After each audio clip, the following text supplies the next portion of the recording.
वंश श्री राधा वल्लभ श्री हरिवंश। प्रत्येक साधक की कुछ दिन ध्यान साधना करने के बाद एक जिज्ञासा उत्पन्न होती है कि मेरी कुछ आध्यात्मिक प्रगति हुई है या नहीं हुई है। क्या मैं साधना के नाम पर भूस में लठ तो नहीं मार रहा। इसी बात से प्रेरित होकर आपको इस पोस्ट के माध्यम से हम अवगत कराने की कोशिश कर रहे हैं कि चित्त का स्तर क्या क्या होते हैं। आध्यात्मिक प्रगति को नापने के कुछ मापदंड हैं।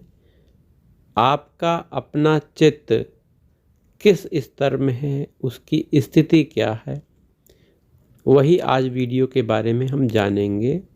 आपका अपना चित्त कितना शुद्ध और पवित्र है, वहीं आपकी आध्यात्मिक स्थिति को भी यह दर्शाता है। अब आपको भी अपनी आध्यात्मिक प्रगति जानने की इच्छा है तो अभी निम्नलिखित चित्त के स्तर पर अपने स्वयं की आध्यात्मिक स्थिति को आप जानिए।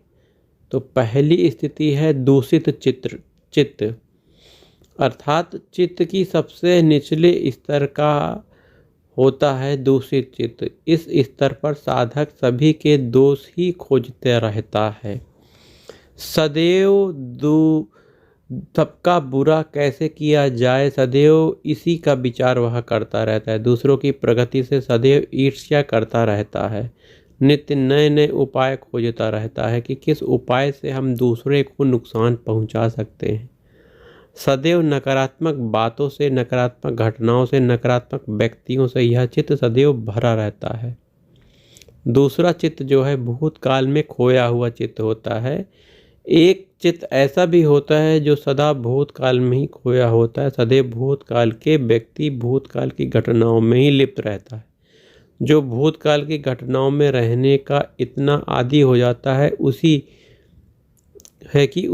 भूतकाल में रहने का आनंद अनुभव होता है।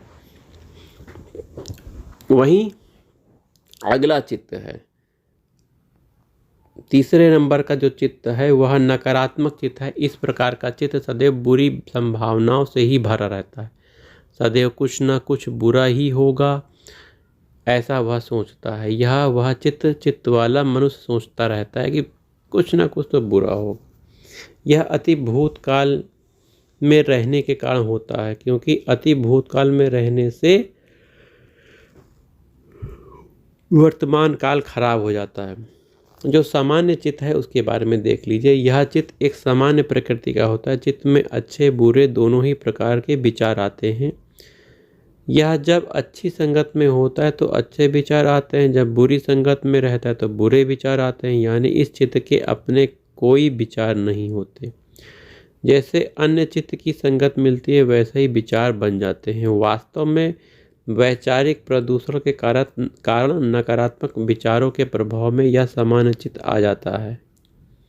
वहीं पांचवा है निर्विकार चित्त। साधक जब कुछ साल तक ध्यान साधना करता है तो निर्विकार चित्त की स्थिति साधक को प्राप्त होती है। यानी उसे अच्छे भी विचार नहीं आते, बुरे विचार भी नहीं आते।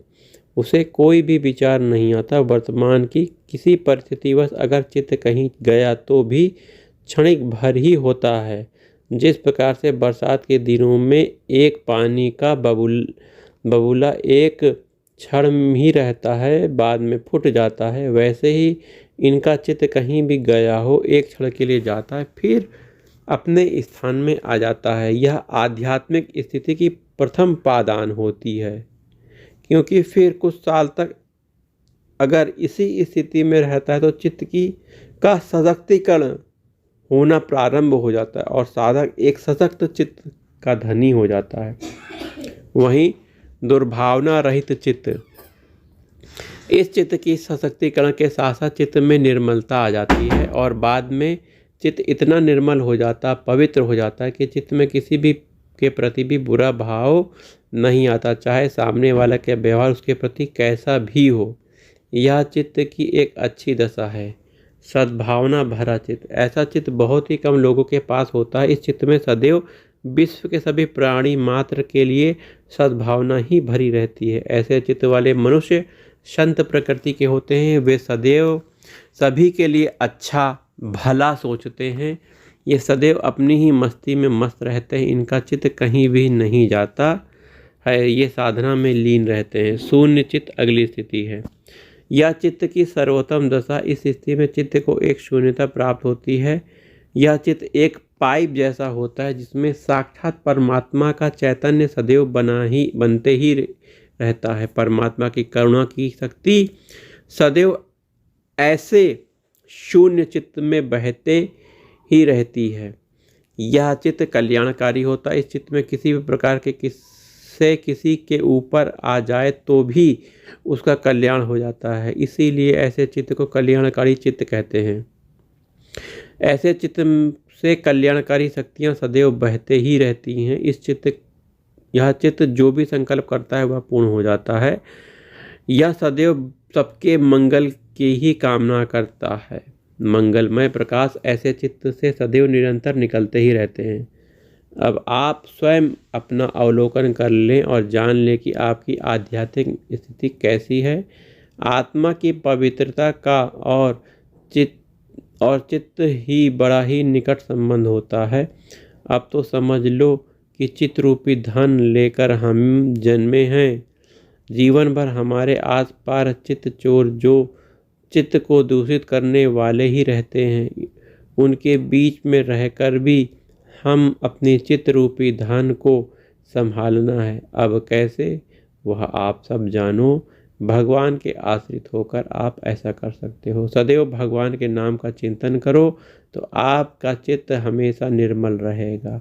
जय राधा वल्लभ श्री हरिवंश।